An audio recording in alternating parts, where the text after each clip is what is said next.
mais l'eau dans certains endroits est devenue tout simplement ocre.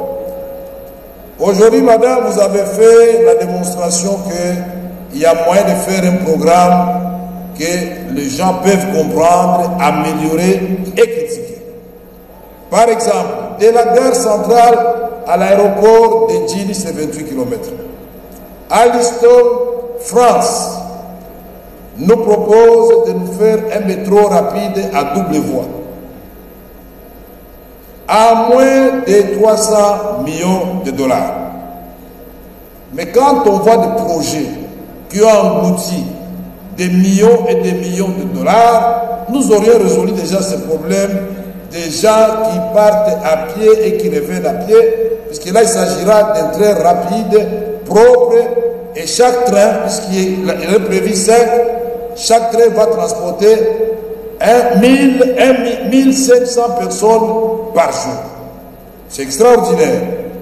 Quand nous regardons les domaines que vous avez soulignés qui nous intéressent tous de l'agriculture, nous nous posons la question de savoir, bon, les minéraux, on dit que c'est devenu une malédiction. Je n'y crois pas. C'est mal géré tout simplement. Avec le nouveau ministre, je crois qu'il y aura de la révolution. Mais est-ce que la terre est devenue aussi une malédiction pour les Congolais? Est-ce qu'aujourd'hui, il n'est pas possible, madame, qu'on assigne à chaque province, par exemple, 40 000 hectares, selon sa spécificité topographique, physiocratique? Dire, bon voilà, les grands Kasaï, les grands Katanga, faites-nous 200 000 hectares de maïs. Est-ce que c'est impossible? Quand cet argent quitte la banque centrale et réellement orienté vers les intrants, les équipements pour produire, il y aura de l'inflation quand ça va sortir. Mais quand vous allez récolter, on va résorber l'inflation et notre monnaie va retrouver sa valeur effectivement. C'est le secret du Brésil, madame. Faisons-le chez nous. Mais pour cela, il faut donner des exonérations. Les matériels agricoles, les intrants agricoles, au lieu de donner des exonérations aux amis et aux voitures de luxe. Donc tout cela est faisable. Moi, je pense que, à ce qui concerne l'Assemblée nationale, la collaboration, elle est acquise. Elle est acquise à 1000%. Mais seulement, nous allons continuer avec la RTNC 3, mais nous allons faire comme par le passé, quand mon mandat fut écourté à l'époque, mais grâce à Dieu, je reviens, on avait déjà démarré la chaîne parlementaire. Pour la petite histoire, cette chaîne avait été nationalisée et était devenue RTNC 2 ou RTNC 3.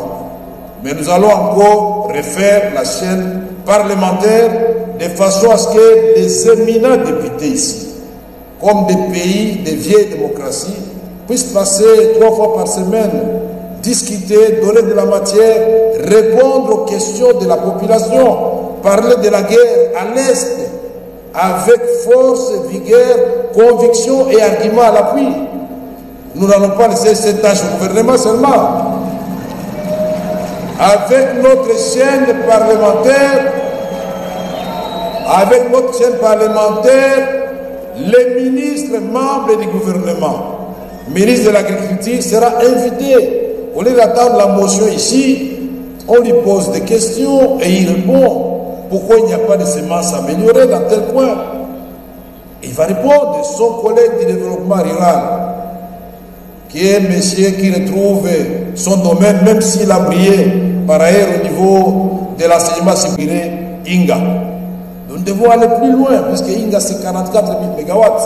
Ayons un peu plus d'ambition pour qu'effectivement le Congo soit le poumon, le moteur du décollage, du développement de l'Afrique. Misons très loin, madame. On va vous donner les moyens, puisque nos minéraux là, qu'on est en train de payer chaque jour, peuvent servir de gage pour que vous ayez des moyens. Et en biotique, vous pouvez faire beaucoup de choses avec des investisseurs qui ne demandent que la protection judiciaire ou juridique, c'est selon, qui demandent que l'État puisse diminuer les taxes, puisque trop d'impôts sur l'impôt, et que nous puissions fermer toutes les voies de Machamba là où passe la faute. Et vous verrez que la RDC va réellement nourrir l'Afrique et une partie du monde. Nous allons éclairer l'Afrique et industrialiser l'Afrique.